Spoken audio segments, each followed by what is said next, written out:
Кенеттен үйіңізге қонақ келіп, қарапайым әрі ерекше десертпен таң қалдырғыңыз келсе, онда бар жоғы 15 минутта дайындалатын муравейник десертін жасауға кеңес беремін. Сіздермен бірге Асылжан, каналыма қош келдіңіздер. Видеоны көрместен лайк басып, арнама тіркелуді ұмытпаңыздар. Алдымен 200 грамм мұздатылған сары майды үккіштен өткізіп аламыз. Кейіннен үстіне 500 грамм ұн қосамыз. Біркелкі етіп араластырып болған соң, бір дана жұмыртқа және де шымшым ас содасын қосып, қамыр илейміз.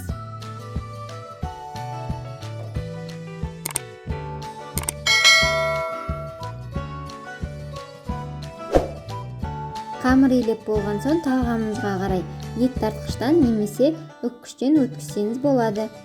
Мен үккішті пайдаландым. Үккіштен өткізбес бұрын алдымен 10-15 минутқа мұздатқышқа қойып алғанымыз жөн болады.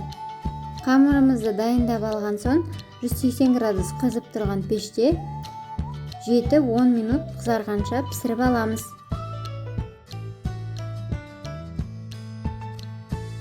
Дайын болған печеньемізді қолымызбен үгітіп аламыз.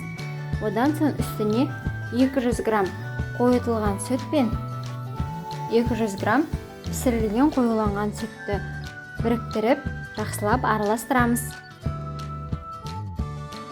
Дайын болған десертті екі түрлі әдіспен әрлеуге кірісеміз.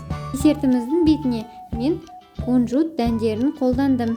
Сіздер мак немесе кокос ұнтақтарын қолдансаңыздар болады. Мінекей оңай әрі тез жасалатын муравейник десертіміз дайын. Менің арнамнан рецепттерден бөлек балаларды дамыту ойындарын таба аласыздар.